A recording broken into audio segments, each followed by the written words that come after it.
대한국토도시개발기 빅데이터 연구위원회 위원회 세션을 시작하겠습니다. 주제는 빅데이터로 바라본 지방시대 국토지역계획 수립의 과제라는 내용으로 세션을 준비해 보았습니다. 오늘 세션은 총 4개의 발표로 되어 있고 이어서 토론이 진행될 내용입니다. 좀 시간이 지체돼가지고 간단하게 토론자 인사 없이 발표 토론자 소개를 해드리고 세미나를 진행하도록 하겠습니다. 오늘 발표하실 분은 총 4분이고요. 유니스트의 조기혁 교수님, 그리고 토주택연구원의 이상원 책임연구원님, 서울기술연구원의 최준영 연구위원, GOC&CNI의 정영재 박사님, 이렇게 4분이 발표를 해주시고, 바로 이어서 최봉문 학술부위원장께서 자장에 대해 토론을 해주실 예정입니다. 토론자로는 국토연구원의 김동환 인공지능 빅데이터 연구단장님께서 같이 토론에 참여해 주시겠습니다. 그러면은 바로 이어서 발표를 시작하도록 하겠습니다. 첫 번째 발표를 맡으신 조기혁 교수님 나와서 발표를 부탁드립니다. 네, 반갑습니다. 수산과학기술원 조기혁입니다. 오늘 이제 발표를 이제 드릴 그 내용은요, 제가 지금 현재 이제 참여하고 있는 연구 과제에서 수행하고 있는 그 연구 내용에 대해서 좀 소개해 드리려고 하고요. 참고로 이제 지금 제가 참여하고 있는 과제는 빅데이터를 활용한 AI 도시계획, 학술개발, 이라는 주제로 사실은 상당히 많은 연구진들이 지금 참여하고 있고, 지금 오늘 토론자로 참여하신 김동환 박사님께서 이제 그 사업 단장을 하시고, 오늘 이 자리를 마련해 주신 최준영 박사님도 함께 하시는 그런 과제입니다. 그래서 당연히 이제 큰 과제다 보니까 여러 가지 세부 세세부 내용들이 좀 정리가 되어 있는데요. 그 중에서 이제 제가 참여하고 있는 부분은 지표, 빅데이터 활용한 도시 모니터링 지표를 개발하고, 그 다음에 이제 그런 지표들을 활용해서 인구 예측이라고 하는 부분들을 어느 정도 좀 보완할 수 있는 지표를 활용될 수 있는지, 그런 맥락에서 연구를 진행하고 있습니다. 그래서,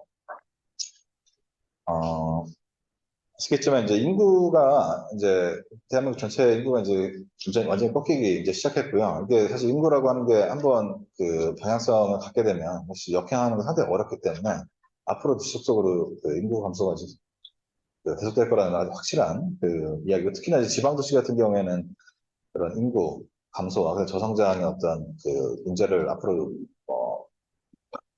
명백하게 아주 큰 문제로 이제 다가오게 될 텐데, 사실 기존에 도시 기본 계획이라고 하는 것들이 도시계획 수립 지침을 좀 꼼꼼히 살펴보면 기본 계획의 수립 방법들이 상당히 단계적으로 상세하게 좀 기술이 되어 있습니다. 그래서 그 첫 단계는 당연히 인구에 대한 예측인데요. 근데 인구 예측이라고 하는 부분들이 도시계획을 이제 상식적으로 생각을 해보면 인구가 증가해야 이제 새로운 주거지도 필요하고 상업지역도 필요하고 공단도 필요하고, 그 다음에 그런 거를 이제 새로운 어떤 토지가 필요로 하니까 그런 것들 위치를 이제 결정을 해야 되고, 생활권별로 배분을 해야 되고, 그 뒤에 이제 뭐 공원이라든지 뭐 기타 서비스 시설들이 도시계획 시설들이 이제 유치가 되게 되는데, 이게 지금 이 큰 대전제 자체가 앞으로는 사실 작동을 못 하는 거죠. 그래서 인구가 감소를 하게 되면, 예를 들면 같은 논리로 하게 되면 기존에 있는 시설이나 아니면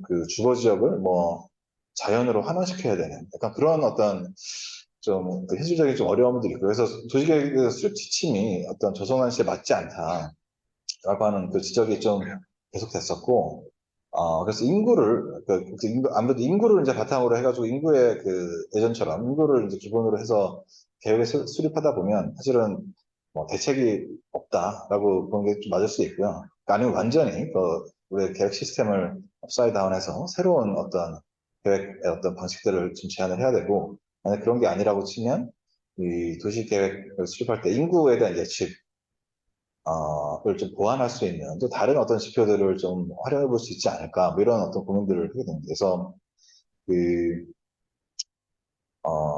실제로 이제 행안부에서는 생활인구라고 하는 것들을 좀 도입을 하게 되면 좀 인구는 줄어들어도 생활인구는 충분히 많은 어떤 그런 지자체들도 있을 수 있으니까 이런 것들을 좀 활용할 수 있는 그런 방안들도 좀 고려를 하고 있고요. 그다음에 이제 마찬가지 그 도시가 여전히 좀 빠르게 인구가 좀 유입하는 그런 지역들도 있으니까 뭐 그런 부분들을 좀 차별화시켜서 유형별로 서로 다른 어떤 그 도시의 수입 지침들을 좀 제한하는 뭐 그런 방안들도 좀 고려를 하고 있습니다. 그래서 본 연구에서 그 초점을 맞추는 거는 어떻게 보면 이제 생활인구라든지 다른 것들 다 포함을 하는 건데, 그 도시의 활력도, 그러니까 도시의 활력, 어떻게 보면 인구의 어떤 양적인 크기보다는 이 도시가 얼마나 이제 활력 있는 도시를 오랫동안 유지할 수 있는가 이런 부분들이 어떻게 보면 앞으로 좀 더 중요한 부분이 되지 않을까라고 좀 생각을 하고요. 실제로도 그 최근에 이런 빅데이터나 뭐 AI 기술들을 좀 적용을 해서 이 바이탈리티 인덱스를 좀 개발하는 연구들이 해외에서도 좀 많이 이루어지고 있는 편입니다. 그래서 뭐 그런 어떤 그 맥락에서 본 연구에서도 그 어떤 빅데이터를 활용해서 그다음에 또 인공지능을 좀 활용해서 도시를 좀 진단하고 그다음에 도시의 활력도를 측정할 수 있는 지표들을 만들고 그것들의 어떤 도시계획적 활용성에 대해서 고민하는 그런 연구를 수행하고 있습니다. 그러니까 전체적인 이제 프로세스인데 이게 그 시작 자체가 아까 말씀드린 도시 기본 계획의 어떤 문제들에서부터 시작을 하다 보니까 실제로도 이제 그 연구의 시작은 이제 기존의 이제 도시 기본 계획의 어떤 현황 같은 걸 좀 검토하고 또 실제로 여기서 이제 어, 기존의 도시 기본 계획에서 활용되고 있는 지표들이 충분히 있기 때문에 이제 그런 부분들에 대한 검토를 하고 좀 추가적으로 부족한 부분, 필요한 부분들을 좀 보완하는 방향으로 간다. 그런 내용이고요. 그다음에 이건 약간 더 이제 그 세부적으로 우리가 이제 활력이라고 치면 이거 사실은 디멘전이 좀 다른데 근데 사실 복잡하게 생각하면 엄청나게 복잡한 어떤 디멘전을 나눌 수도 있는데요. 그래도 어느 정도 이제 우리가 그 지표를 만들 때는 이제 그 리플리케이트가 가능한 다른 사람들도 같이 이렇게 가능한 수준으로 좀 단순화시켜야 되기 때문에 디멘전은 사회적 활력, 환경적 활력, 그다음 경제적 활력을 크게 나누고 각각의 좀 하위 단계에 해당되는 좀 대표 지표들을 좀 대표 지표들을 선정을 하고 이런 것들을 이제 그 효과적으로 애그리게이트를 해서 지수를 그 활력 지수를 만드는 뭐 그런 방향으로 연구를 진행했습니다. 그래서 이거는 기존에 이제 기본 계획 수립 지침에서 실제로 언급되고 있는 주요한 어떤 계획 항목들 하고 그다음에 그런 것들과 맞춰서 이제 좀 지표들을 선정하는 과정에 대한 좀 설명이고요. 이건 이제 조금 더 상세하게 저희가 이제 어, 각 뭐죠? 각 디멘전별로 먼저 선정된 어떤 지표들이 현재 있는 지표 체계하고 어떤 관계를 갖는지 이런 부분들을 보여주는 저희 어떻게 보면 연구 프로세스에 대한 설명이다. 생각할 수 있고 그래서 결과적으로 저희가 이제 선정한 기본 계획에 대한 수립 지침들하고 그다음 또 실제로 구득 가능한 데이터의 정비하고 뭐 이런 것들을 고려했을 때 총 9개 그러니까 각그 활력별로 이제 3개씩 구성이 된 9개로 구성된 도시 활력 지표를 제안을 하고요. 그다음에 초기에 어떤 산출된 이 부분도 사실은 좀 다른 연구진들하고 좀 계속 이야기 많이 했던 부분이긴 한데 최소 단위를 어떤 수준의 데이터 구독을 해야 될까 하는 부분들인데 실제로 기본 계획은 사실은 동단위 이하에서는 기본 계획이 사실 기본 계획 동보다 오히려 더 크죠. 이제 9단위나 심지어 생활권 단위에서 얘기되는 경우도 많아서 근데 이게 사실은 우리가 좀 상세한 어떤 데이터들을 바탕으로 지금 도시를 진단하고 그다음 평가하는 거다 보니까 초기에 어떤 작업들은 500 바이 500 격자로 최대한 맞추고 또 실제로 여기에 맞지 않는 이제 동단이나 뭐 이런 동단위 어떤 데이터들은 오히려 이제 500 바이 500 그 격자에 좀 거꾸로 맞추는 형태로 데이터를 좀 구축을 했고 여기 이제 총 기술되어 있는 9개의 어떤 지표 중에 실제로 현재 저희가 이 부분 연구를 수행하면서 구축을 한 것도 있고요. 그 다음에 아, 구축 예정인 데이터가 이제 저희가 이제 생각하고 있는 데이터의 종류들이 있는데 이것들이 이제 현재 시점에서 완벽하게 구축된 상황이 아니어서 그런 부분이 좀 있습니다. 그래서 제가 그런 앞으로 좀 우리 연구단에서 이제 확실히 부득하게 될 데이터까지 좀 파악을 해서 해당 지표를 좀 제시했고요. 그래서 그 뒤에는 이제 여기서 제안한 그 지표별로 이제 저희가 이제 대상지가 세 군데거든요.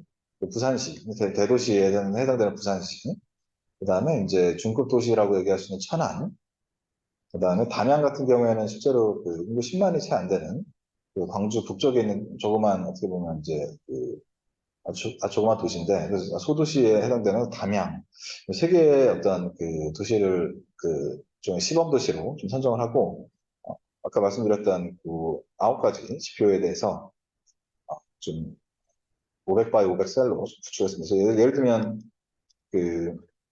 이 중에 지금 야광 조명이 있는데 이거는 이제 인공위성에서 매달 이제 지역에 대한 야간 경관, 야간 광량들을 이제 해서 그걸 이제 릴리즈를 하게 되는데, 어, 요거는 실제 데이터의 단위 자체가 500 바이 500이어가지고, 보시면 아시겠지만 상당히 좀 연속적인 형태의 그리드 이제 결과들이 좀 나타나는데, 예를 들면 청년 인구 비율이라고 하는 것도 하나의 지표인데, 이거는 뭐 기본적으로 통계청 자료를 저희가 바탕으로 하고 있기 때문에 이게 읍면동이 사실은 최소도 아니죠. 그래서 지금 아시겠지만 이 결과가 이제 완전히 컨티뉴어스하기보다는 이렇게 행정 동에 따라서 이제 구분되는 그 결과들을 보여주고, 그리고 뭐 토지용 다양성이라든지 공원 면적 비율이라든지 상권 매출액, 근로자 수 뭐 이런 것들을 좀 구축을 하고, 그다음에 이제 요 데이터들을 이제 결국에 이제 각각의 지표들로 이제 구축된 데이터들을 하나의 어떤 지수로 활력 지수로 애그리게이트 시키는 이제 과정이 있어야 되는데 그 과정에서 저희가 이제 몇 가지의 어떤 AI 기법을 도입한 어떤 애그리게이션들을 좀 검토를 했습니다. 그래서 어, 그냥 결과로 바로 그냥 보여드리면 저희가 이제 총 고려했던 게 이제 네 가지인데요. 지금 하나는 T-Distributed Stochastic Neighbor Embedding이라는 하는 방법으로 이게 사실은 저희가 해보기 전에는 어떤 부분들이 좀 reliable한지는 사실 파악이 안 되고요. 기존에 어쨌거나 데이터 디멘전을 축소시키는 어떤 AI 기법들이 있어서 그런 것들을 약간 실험적으로 좀 해봤다. 뭐, 이 정도로 그냥 이해하시면 될 것 같고. 그래서 아직 9개 단계에 대해서 이렇게 하게 되면, 예를 들면, 이제 활력 지수가 이제 이런 식으로 나타날 수 있고, 오토 인커더, 이게 사실은 가장 어떻게 보면 좀 전형적으로 많이 쓰이는 AI, 그, 디멘전 리덕션 하는 AI 기법인데, 이런 걸 이제 하게 되면, 마찬가지 같은 대상지를 봤었을 때, 부산, 천안, 담양, 이런 이제 패턴들이 나타나고요. 그다음에 이제 VA라고 하는 것도 마찬가지 또 하나의 어떤 방법들인데, 사실은 이제 가장 원래 이제 우리가 이게 이제 과제 자체가 어떤 AI 기법을 좀 활용을 한번 잘 해서 좀 어떤 정확도를 높여보자 이런 취지이기 때문에 이제 이런 방법들을 좀 적용해서 결과를 좀 확인했는데요. 그 전에 일반적으로 이제 차원 축소하는 가장 흔한 방법은 사실은 그냥 PCA죠. 주성분 분석을 통해서 원디멘전으로 이렇게 축소시켰을 때 어떤 결과라고 얘기할 수 있는데 그래서 굳이 네 개를 이제 비교를 하면 할로티스 나타나는 게 이제 뭐 이런 정도의 어떤 공간적인 패턴들을 볼 수 되고 당연히 이제 이 방법론 간의 어떤 결과적인 상관관계는 상당히 높은 편인데 그 중에서 이제 특히 이제 오토 인커더 방법 같은 경우에 나머지 세 가지 이제 PCA나 TSN이 아니면 VA 방법하고도 상당히 어떤 그 상관성이 높은, 그래서 뭐 반대로 얘기하면 이게 상당히 좀 릴라이빌리티가 좀 높은 어떤 방식이 아닌가 이렇게 생각을 해서 현재 시점에서는 어떤 저 데이터를 축소하는 방법으로서 오토 인코더 방법을 쓰면 효과적이지 않을까라고 생각을 하고 있고요. 그다음에 또 하나의 이슈는 이거 가지고 우리가 이제 사실은 계속 받았던 질문이 그 AI 쓰면 미래 예측해야 되는 거 아니냐. 미래 예측 못할 거면 뭐 AI 왜 하냐. 약간 이런 류의 어떤 커멘트들이 많았어요. 그래가지고 실제로 AI 기법을 통해서 이제 활력 지수와 관련된 어떤 지표를 단기적인 미래를 아니면 장기적인 미래를 예측하는 것이 가능할지 그리고 어떻게 보면 약간 테스트해보는 뭐 그런 과정들이 좀 있었는데요. 이게 하려면 당연히 이제 시간적으로 상당히 촘촘한 그 데이터들이 좀 필요로 하고, 그다음에 어떤 밸리데이션이나 그 프로세스들이 좀 많아야 되기 때문에 그 대표적인 지표로 그 아까 잠깐 설명드렸던 그 야광 조명에 대한 지표를 좀 설명했습니다. 실제로 다른 해외 이제 연구를 보면 야광 조명 자체를 그 활력 지수의 어떤 밸리데이션을 할 수 있는 그 세컨더리 인디케이터로 그냥 쓰는 경우도 있고, 그래서 어느 정도 그 활력에 대한 거를 좀 대표할 수 있는 지표 중에 하나라고 또 생각을 했고, 또 실제로 이제 아까 말씀드린 공간적으로 500바이 500셀에 시간적으로도 매달 이렇게 좀 구할 수 있는 좀 촘촘한 그 데이터 해상도가 있어서 이걸 대상으로 이게 좀 많이 쓰시는 시계열적인 어떤 그 비연속적 모델에서 좀 많이 쓰시는 LSTM의 일종인 그 뉴럴 프로핏이라고 하는 그 방법을 이용해서 그 테스트를 해보고 또 이걸 그 얼마나 좀 잘 맞는지 그 기존의 방법을 통해서 정확도를 좀 하고 그다음에 그 결과들을 좀 제시하는 뭐 그런 방식으로 좀 진행했습니다. 그래서 이런 부분들은 이제 지금 아까 구도로 설명을 드려서 이제 간략하게 좀 넘어가고요. 저희가 이제 그 데이터가 워낙 많다 보니까 이제 다 하지 못하고 그중에 이제 10%에 해당되는 거를 이제 랜덤 샘플링을 통해서 이제 수출을 하고 그 2000개 정도의 500 by 500 셀에 대해서 그 약간 광량 그 데이터들 수집하고 실제로 이게 잘 맞는지를 보기 위해서 트레이닝 셋하고 그 테스트 셋을 좀 임의로 좀 나눴습니다. 그래서 2014년부터 2019년까지 70개월을 트레이닝, 19년부터 23년까지를 테스트 셋으로 나누고 그다음에 실제 이게 그 예측 모델이 그 이런 단기 미래를 예측하는데 어느 정도 효과가 되는지 보여주는 분석을 좀 수행을 했고요. 그래서 예를 들면 이제 이 광량 데이터는 이제 특히나 시즈널 베리에이션이 아주 큰 데이터 중에 하나인데, 그래서 이게 계속 플럭츄에이션을 이렇게 하거든요. 근데, 예를 들면 이런 그 데이터 같은 경우는 실제 2019년까지의 어떤 데이터를 바탕으로 해서 그 뒤에 데이터를 예측한 그런 패턴들의 일부를 그냥 예시로 좀 보여드린 거고요. 근데 뭐 아까 건 그래도 어느 정도 좀 약간 맞는 것 같지만 또 실제로 어떤 부분들은 전혀 안 맞는 그런 부분도 많습니다. 이게 예를 들어서 도시 쪽 공간 같은 경우에는 제가 봤을 때 무슨 재개발자 뭐 이런 거 좀 연관이 있을 것 같은데 뭐 어떤 그 사람들이 이렇게 살다가 재개발이나 이런 거 통해서 떠나게 되면 엄청 깜깜해지잖아요. 그래서 뭐 그런 데가 예를 들면 이렇게 갑자기 그 바이터리가 꺼지는 약간 이런 형태에 좀 나타나는데 이런 것들 당연히 이제 예측이 안 되는 이제 그런 부분들이 그래서 그거를 다 이제 애그리게이트 했을 때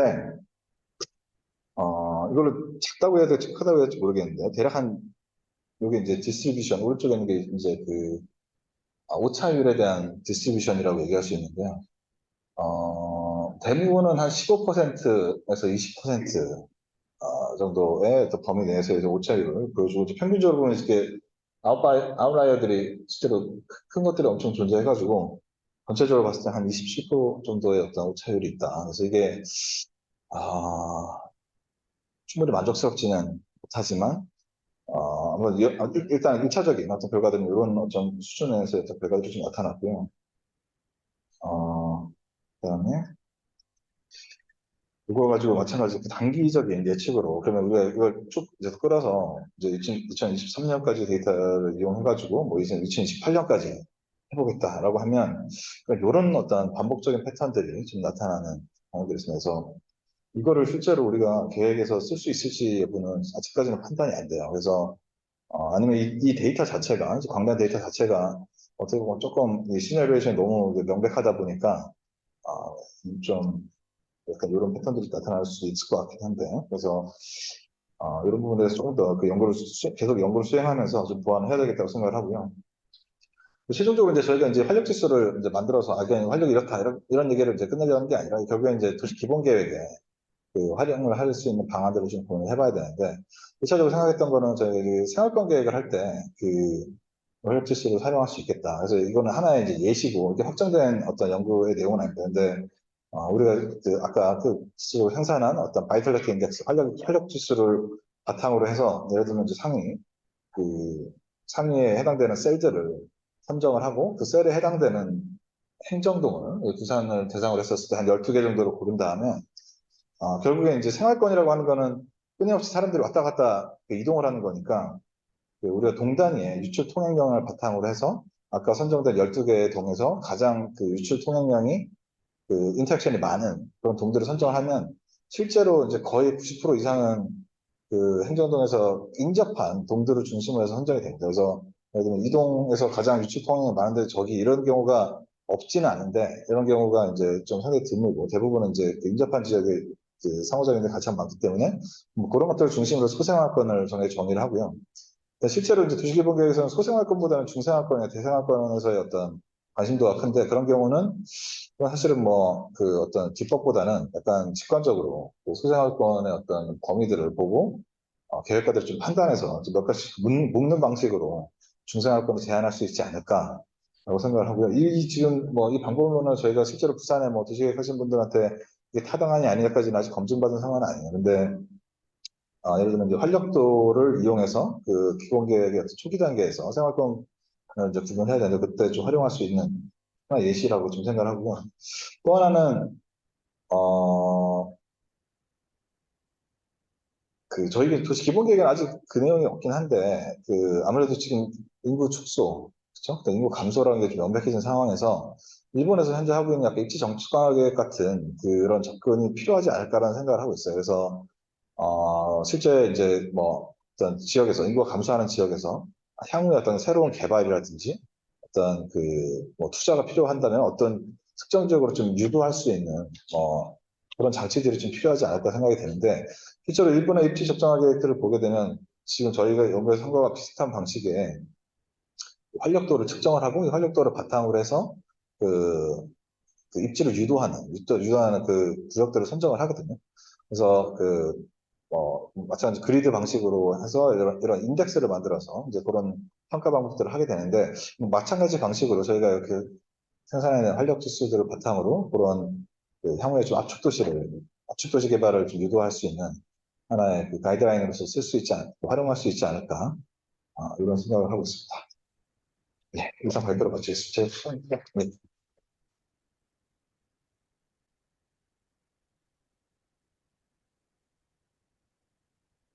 네, 잘 들었습니다. 이어서 다음으로 토지색 연구원 이상원 박사님 준비되었습니다. 예, 안녕하십니까. 토지주택연구원 이상원입니다. 제가 이제 발표해 드릴 연구는 이제 토지 피복 시뮬레이션을 통한 행복도시와 주변적 성장의 관계 분석입니다. 먼저 이제 연구를 처음에 하게 된 이유는 이제 행복도시 관련으로 이제 우리나라에서 이제 많은 연구들이 있고 이에 대해서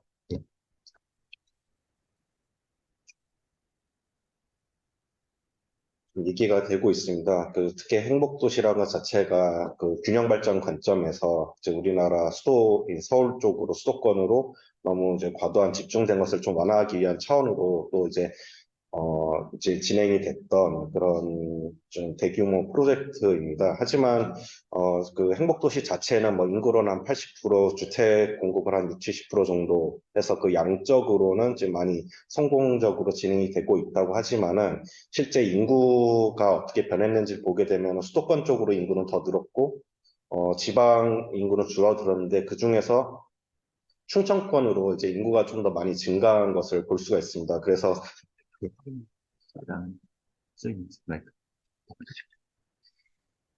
지금 균형 발전이라는 좀 목표를 달성하는 데는 지금 행복도시 자체가 행복도시만으로 된 건 아니겠지만은 기본적인 취지에서는 조금 난항을 겪고 있지 않나라는 의견이 많이 있습니다.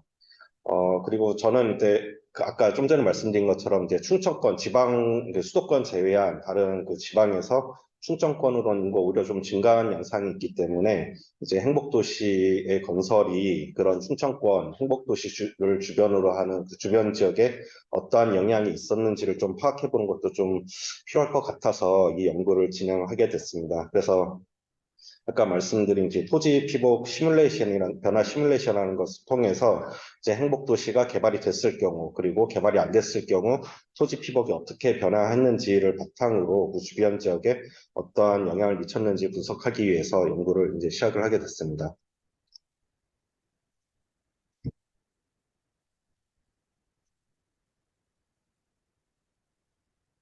예, 먼저 사례 연구 대상지는 좀 전에 말씀드린 대로 이제 행복도시를 포함한 세종특별시를 중심으로 한 그 주변 지역이 되겠습니다. 뭐 행복도시는 아까 말씀드린 대로 뭐 지금 제일 아래에 보시면은 목표 인구의 한 50만 명이 한 76.8% 주택 공급 목표의 58% 정도 달성을 하고 있고 중앙행정기관과 학생연구기관 등이 많이 이전해서 그 행복도시 자체로는 좀 성공적으로 진행이 되고 있습니다. 이렇게 그림이 작아서 잘 보이실지 모르겠는데요. 이제 연구의 틀이 되겠습니다. 제가 그 토지 피복 변화를 좀 예측하기 위해서 사용하는 그 시뮬레이션 기법은 그 랜드 체인지 모델러라는 것을 사용을 했습니다. 이드리시라는 그 이제 저희가 보통 쓰는 ArcGIS는 이제 벡터 기반의 GIS고 이드리시는 이제 레스터 기반의 그런 그 GIS 같은 프로그램을 보시면 됩니다. 그쪽에서 그 레스터 기반에서 할 수 있는 그런 그 시뮬레이션 기법 중에 토지 피복을 변화를 좀 예측할 수 있는 그런 기법이 있습니다. 뭐 셀룰러 오토마타나 뭐 이런 여러 가지가 있는데 그런 것들을 이용해서 만든 그런 시뮬레이션 모듈이 되겠습니다. LCM에 대해서 간단하게 설명을 드리면은 이제 과거 두 시점의 토지 피복을 이제 변화를 좀 분석을 해서 앞으로 어떻게 변화할 건지 그 두 기간 간의 토지 피복 변화 양상을 바탕으로 이제 미래를 예측할 수 있는 그런 시뮬레이션 모델이 되겠고요.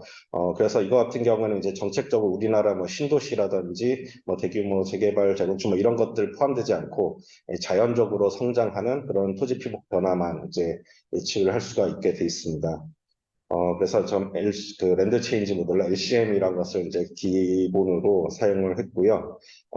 아까도 뭐 정확도 얘기도 앞에서 말씀해 주셨는데, 저도 이제 이런 시뮬레이션 모델을 돌릴 때는 그 정확도가 이제 담보가 돼야 이제 미래 예측한 걸 어느 정도 저희가 이게 잘 됐다라고 좀 얘기를 할 수 있기 때문에, 그래서 전체적으로 이제 두 번을 돌리게 됐습니다. 그래서 2001년의 토지 피복, 그다음 2007년의 토지 피복을 바탕으로 2009년에 토지 피복을 예측을 했습니다. 이제 좀 짧은 기간이긴 한데요. 그래서 실제 2009년 토지 피복과 예측된 2009년의 토지 피복을 비교를 해서 그 정확도가 얼마나 되냐를 이제 카파 계수란 걸 이용을 해서 이제 비교를 했고요. 기존 선행 연구들에 따르면 이제 그 카파 계수가 0.8 이상이면은 이제 어느 정도 유용성이 있다고 나왔기 때문에 이를 바탕으로 0.8이 넘을 경우에 다시 2001년에서 2007년 토지 피복 간의 그 변화 영상을 그대로 활용을 해서 2021년 세종시가 이제 행복도시가 개발된 그 시점에 토지 피복을 이제 예측을 해서 이제 실제 2021년에 토지 피복과 이제 행복도시가 개발되지 않았을 때 2021년의 토지 피복을 이제 비교를 했습니다.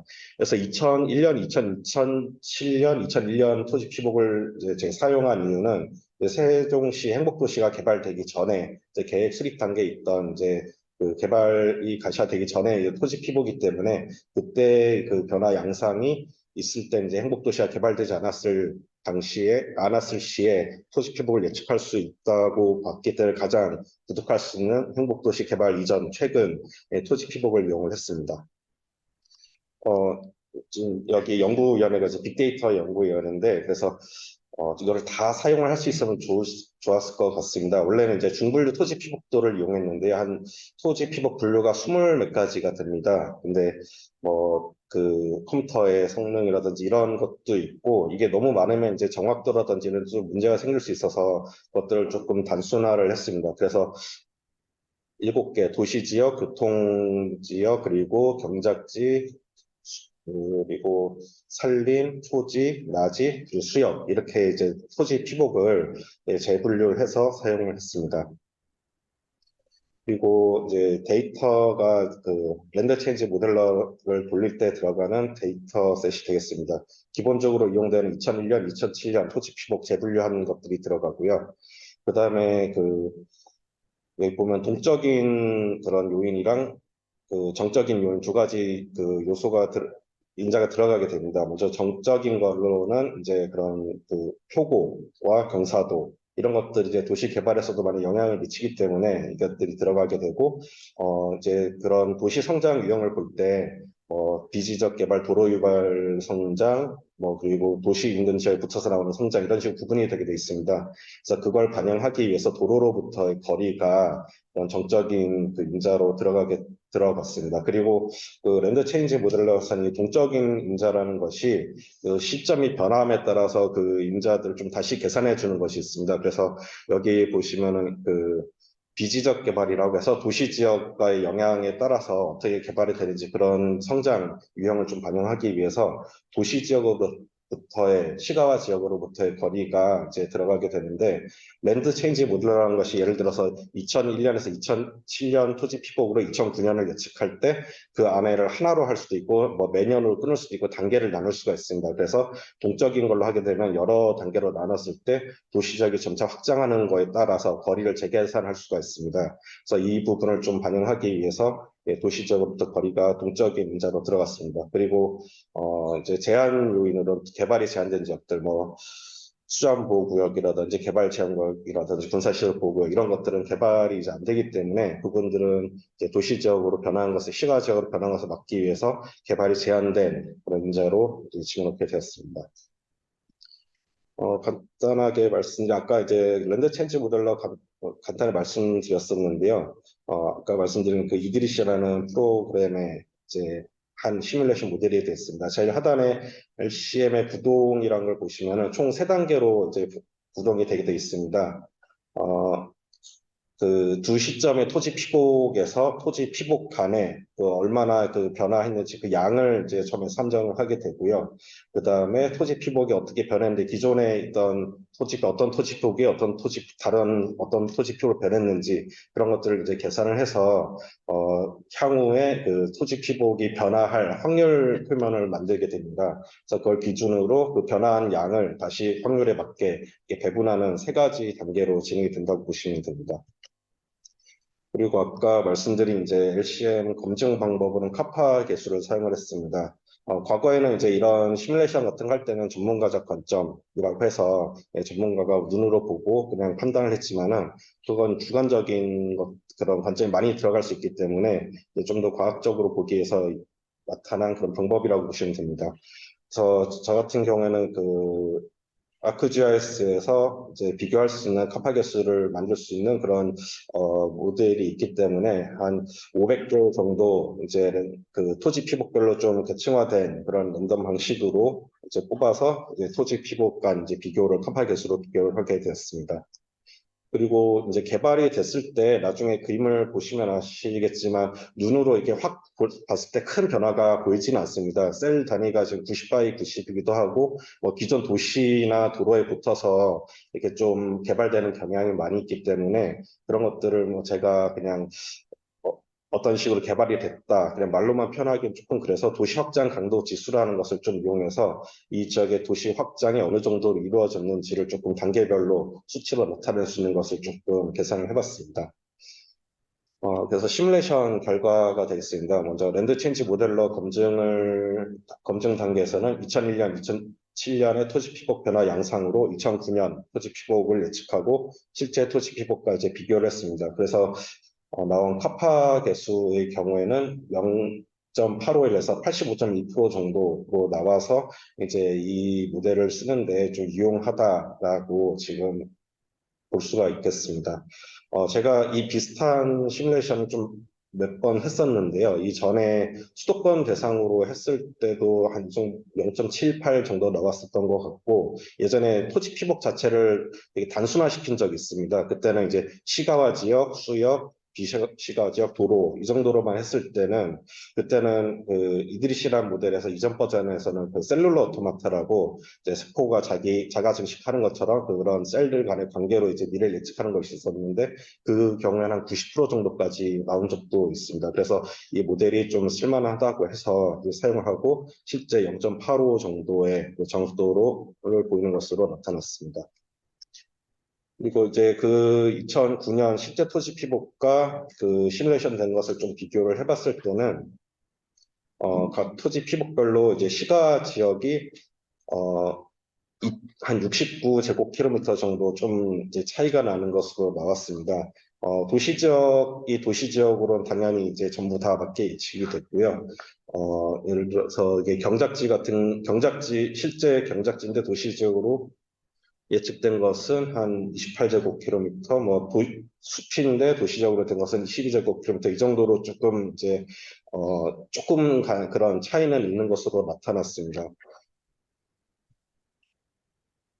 네, 제가 지금 그림이 좀 작아서 잘 안 보이실 텐데, 이 오른쪽 하단의 그림을 좀 제가 해석을 해보자면은, 이제 2009년 실제 토지 피복 대비 시가지역으로 이제 추가로 변화된 지역들 대부분이 도로 인근의 지역이 시가지역으로 된다거나 아니면 기존 도시에 인접한 도시가 점점 외연적으로 확장하는 그런 그 변화 양상을 보이기 때문에 도로 유발 성장과 기존 도시의 영향에 의한 성장 등이 좀 잘 반영됐다고 해석을 할 수 있습니다. 이제 2021년 토지 피복을 예측한 결과가 되겠습니다. 2009년까지 토지 피복이 있어서 2009년 토지 피복으로 다시 좀 했으면 어떻겠냐는 의견도 있었는데, 그 2001년에서 2009년 토지 피복으로 또 다시 미래를 예측하게 되면 그 경우에는 또 변화 양상이 좀 다르게 됩니다. 그래서 검증했던 그 결과가 좀 무용지물이 될 수 있기 때문에 그대로 2001년에서 2007년 토지 피복을 이용해서 2021년 토지 피복을 예측을 했고요.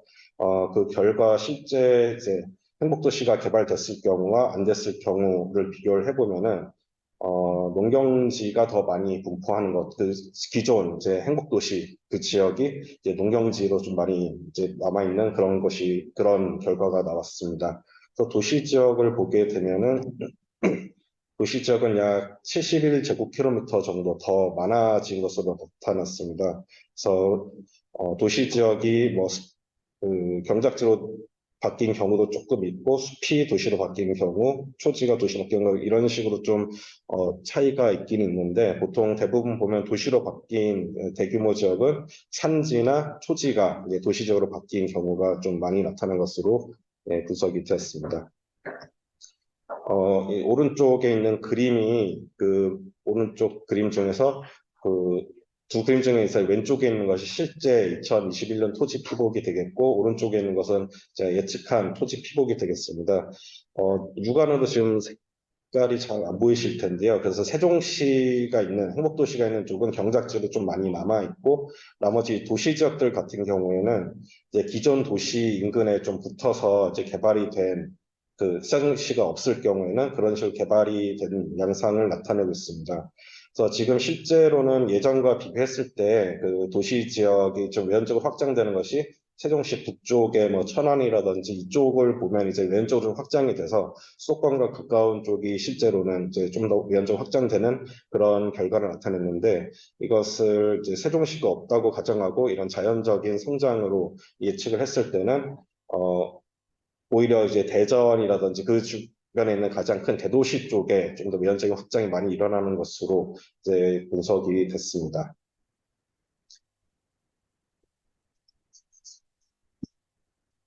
그리고 아까 이제 도시가 얼마나 빨리 이제 개발이 되는지 그런 UEII라는 지수를 이제 바탕으로 어떤 차이가 있는지를 살펴봤습니다. 그래서 2001년에서 2007년에 그 지수를 보게 되면은 가장 아까 단계가 있었는데요. 슬로우 익스펜션이 가장 이제 강도가 낮은 것이 되고 그보다 조금 더 강도가 높은 것이 슬로우 스피드 익스펜션이라고 나와 있습니다. 그래서 실제 2001년에서 2007년을 보면은 가장 낮은 정도의 도시 확장 경도가 있었는데, 이제 2007년에서 2021년 실제로 그 행복도시가 개발됐을 경우에는 그것이 그대로 유지가 됐습니다. 조금 이제 0.193에서 0.206으로 조금 강도가 세지긴 했지만 단계별로 보면은 그대로 슬로우 익스펜션으로 분류가 되고 있고요. 근데 이제 그 행복도시가 없었을 경우에는 오히려 그쪽에 조금 그 확장 강도가 좀 더 세진 한 단계 높은 단계로 이제 개발이 이루어진 것을 볼 수가 있습니다.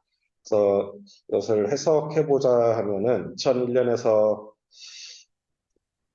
2007년까지 도시성장 바탕으로 2021년 도시 성장이 지속될 경우, 즉 행복도시가 개발이 안 됐을 경우에는 과거 추세 대비 좀 더 많이 가속화된 도시 성장 경향이 나타나고 있고, 이제 그 행복도시가 없었을 경우에는 좀 더 그 기존 도시 인근으로 좀 더 강한 도시 개발이 일어나서 어떻게 보면은 좀 그 도시를 효율적으로 성장 관리하자는 측면에서는 행복도시와 같은 좀 거점 도시를 하나 만들어서 그쪽으로 개발 수요를 모아준 것이 좀 더 효과적일 수 있다고 이제 결론을 내렸습니다.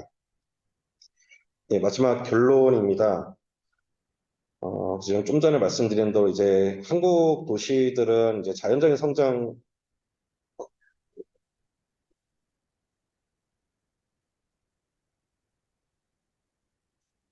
다른 정치에서 다시 읽어드리겠습니다. 예, 그 결론은 이제 그리니까 그냥 일로 말씀 드리겠습니다.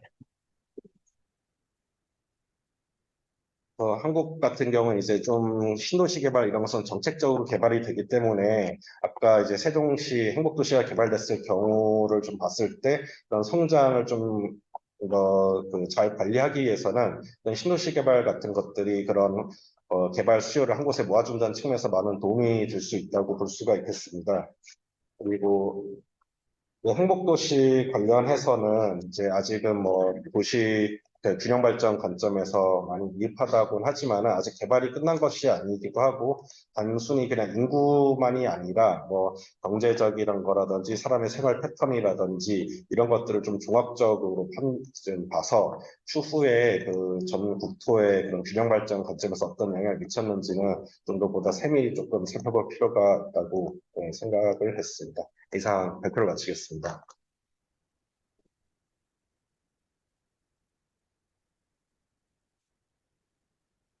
네, 잘 들었습니다.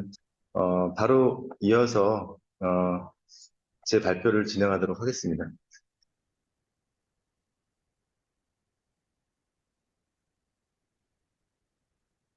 사실은 제가 오늘 소개해드릴 내용은 그 공간 빅데이터를 활용한 신도시 건설 효과 분석에 대한 내용으로 한 지금으로부터 한 거의 5년 전인가요? 5년 전에 발표됐던 내용인데 오늘 이 세션에서 조금 소개시켜 드릴 필요가 있겠다라고 해서 가지고 나왔습니다. 그때 2018년도에 국가금융발전 컨퍼런스에 소개를 한번 하긴 했는데 많은 분들이 뭐 보시지 못해서 다시 한번 소개시켜 드리는 내용이고요. 이 내용은 혁신도시 중에서 세계 혁신도시에 대해서 약 5년 동안의 그 유동인구와 그 다음에 신용카드를 가지고서 혁신도시와 그 주변 지역의 변화 양상을 분석한 내용입니다. 그래서 내용이 크다 보니까 자료를 어떻게 압축을 하고 보여줄까 하다가 두 가지 방법을 택하게 되었고요.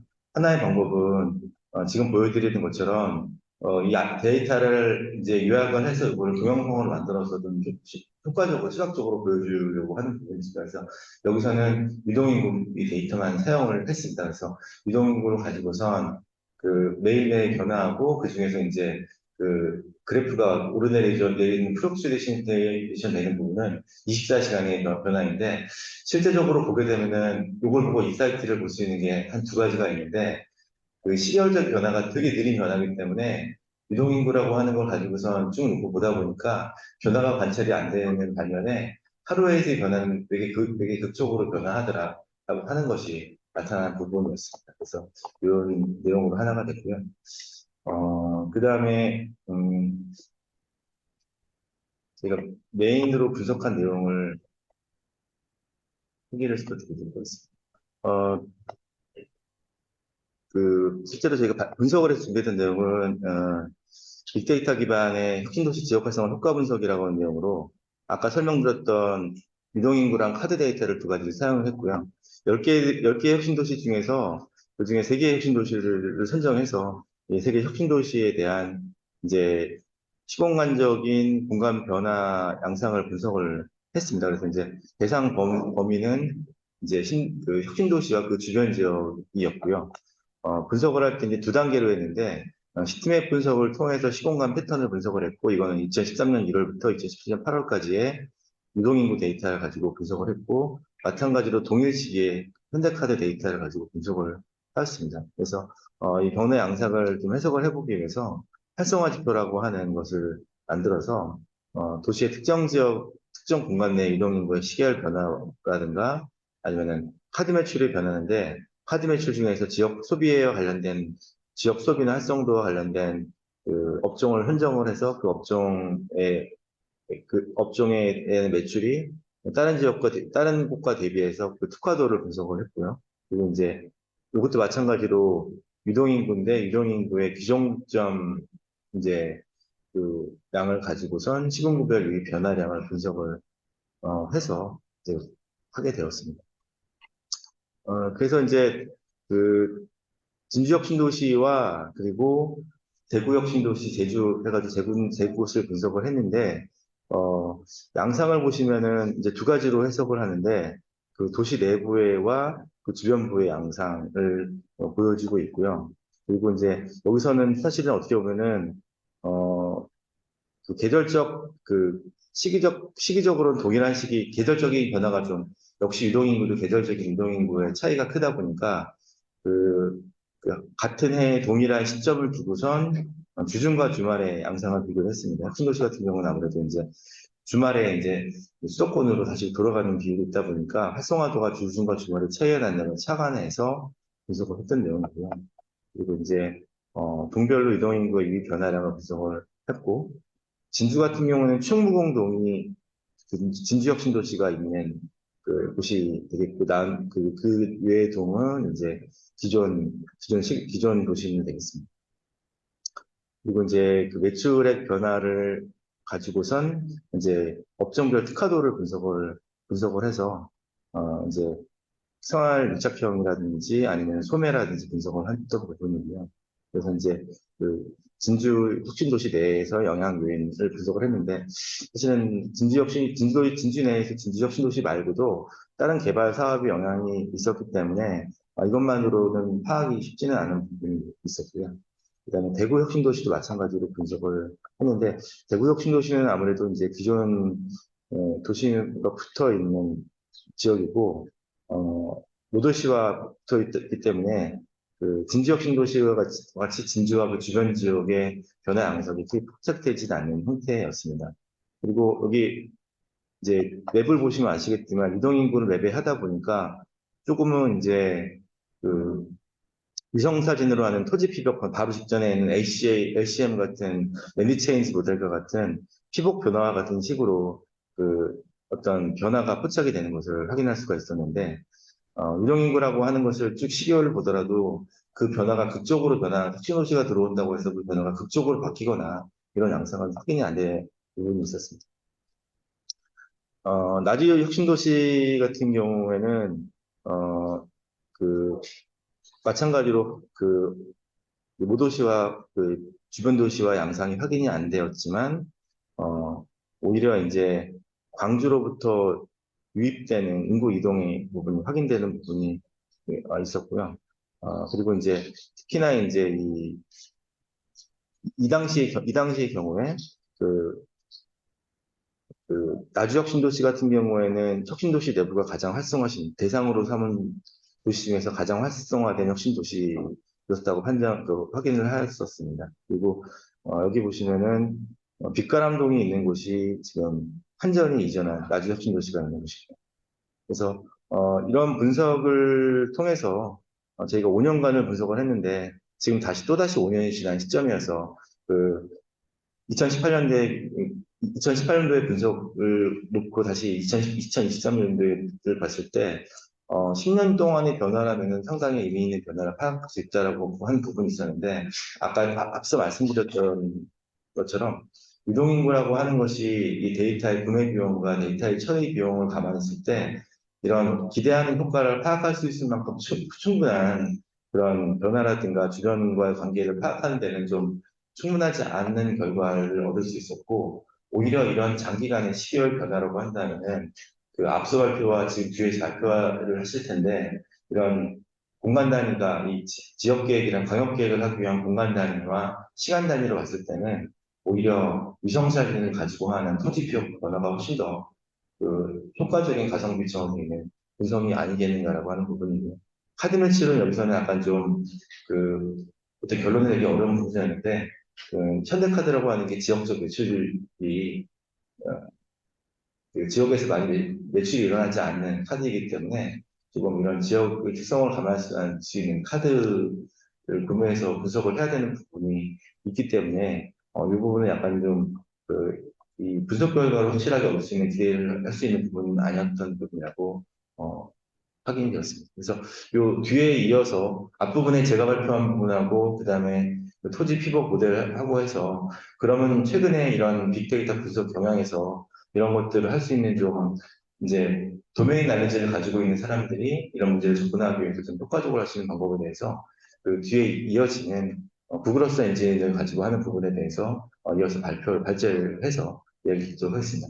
네, 제 얘기는 여기까지고요. 바로 이어서 발표가 준비되셨으면은 정윤재 박사님 나와서 발표 부탁드리겠습니다.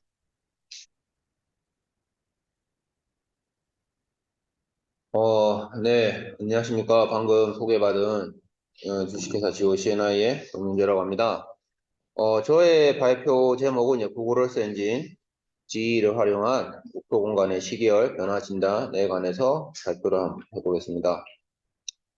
우선 국토공간 관리를 위한 위성 영상 활용에 관해서 잠깐 언급하면은 여기 뭐 위성 데이터를 이제 써보신 분들도 계시고 안 써보신 분들도 계시겠지만 뭐 활용 분야 너무나 많습니다. 뭐 국토라 그러면 되게 broad하지 않습니까? 뭐 도시일 수도 있고 해양 뭐 연안의 뭐 도시일 수도 있고 뭐 연안 지역일 수도 있고 농업일 수도 있고 뭐 수자원일 수도 있고 너무나 많기 때문에 뭐 사실 저는 이제 전공이 원격 탐사거든요. 저는 뭐 정확하게 도시 계획이라기보다 그냥 원격 탐사를 가지고 저는 이제 이 원격 탐사 위성 데이터 쪽 기술을 만드는 사람입니다. 사실은. 예. 그래서 이제 뭐 너무나 이렇게 분야가 많기 때문에 뭐 그러니까 뭐 제가 이것을 발표할 때뭐 그러니까 일단 위성 영상의 국토 공간을 이렇게 관리를 위한 활용 예시가 이게 너무 많아서 그냥 이건 제가 그냥 대표적인 그냥 그림만 몇 개 그냥 캡처해가지고 왔습니다. 뭐 대기를 모니터링 할 수도 있고, 뭐 열섬 현상 모니터링 할 수도 있고, 뭐 시계열 위성 영상 기반 재난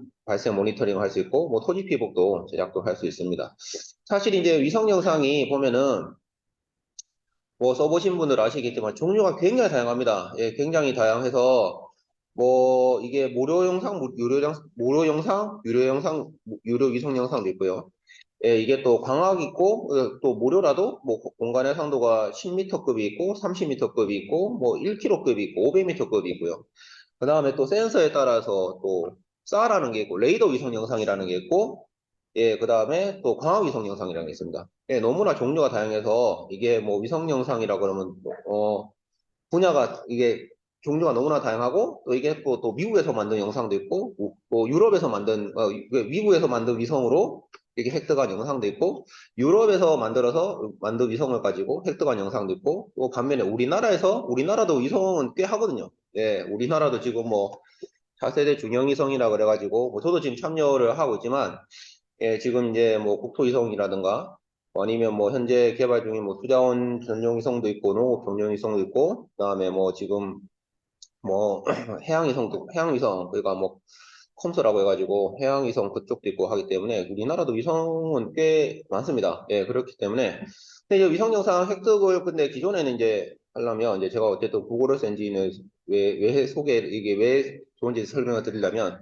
어쨌든 위성 영상이 좋아요. 이게 왜 좋기 때문에 이게 사용하면 굉장히 도시관리, 국토공간 관리 편리합니다. 편리하기 때문에 위성 영상을 많이 쓰는데 아무래도 위성 영상의 센서도 다양하고 이게 획득 방식도 다양하고 하기 때문에 또 이게 만든 것도 다르기 때문에 다 어떤 포털에 가가지고 다운을 받아야 됩니다. 일단 기존에는요. 예, 그러니까 뭐 예를 들어서 뭐 나사 포털 가서 얼스 데이터 포털이라고 나사에서 운영하는 포털에서 이제 해서 다운을 받거나 그러니까 지역 검색하고 시기 촬영한 시기 검색해가지고 이제 뭐 맞는 영상 있나 검색한 다음에 다운로드 받는 거죠. 아니면 뭐 ESA, 그러니까 유럽 항공우주국에서 만든 이제 오픈 어세스 오브 포털에서 다운로드 받거나 아니면 이제 USGS에서 만든 얼스 데이 익스플로어 포털에서 다운로드 받거나 뭐 기존에는 다 이렇게 했습니다. 아니면 우리나라 뭐 국토부에서 만든 국토정보 플랫폼을 통해서 이제 우리나라에서 촬영한 국토위성 영상, 국토부에서 관리하는 그 위성 영상을 다운로드 받거나 이런 위성 영상을 다운로드하고 그 위성 영상 가지고 또 분석을 하려면 위성 영상 다운로드 받고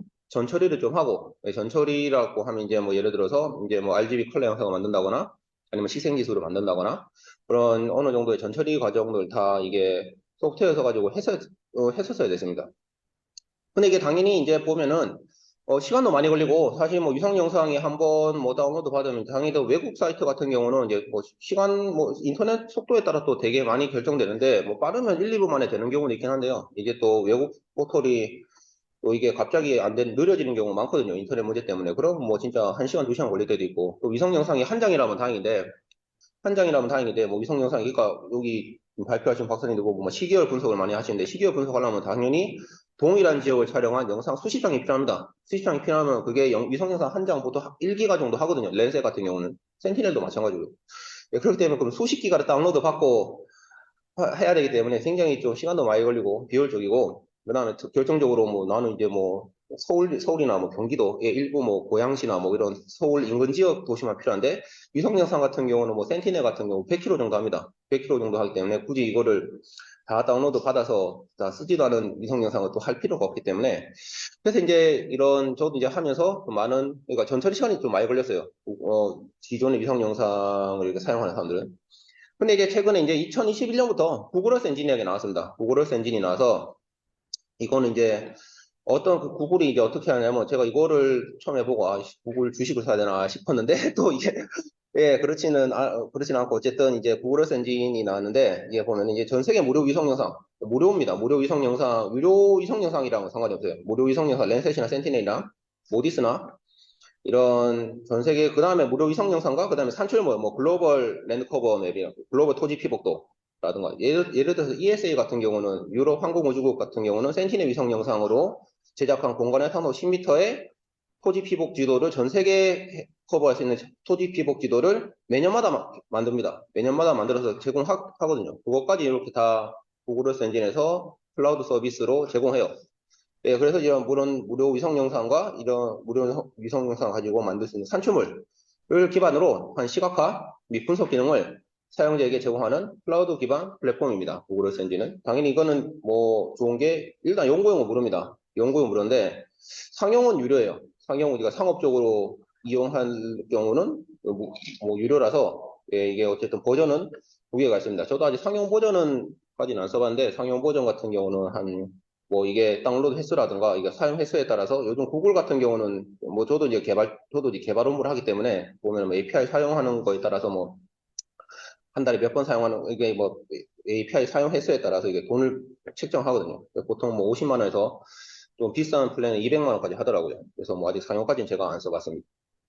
우선 구글 어스 엔진 사용 방법 어쨌든 구글 어스 엔진은 뭐냐면은 기존에는 이게 좀 그렇습니다. 여태까지 위성 영상 그 이전에 구글 어스 엔진이 말고 제가 아까 말씀드렸던 뭐 그냥 위성 영상 포털에 들어가서 다운로드를 이렇게 해서 해서 이제 NDVI 같은 거 만들어 보고 하면은 그때까지는 코딩할 필요는 없었거든요.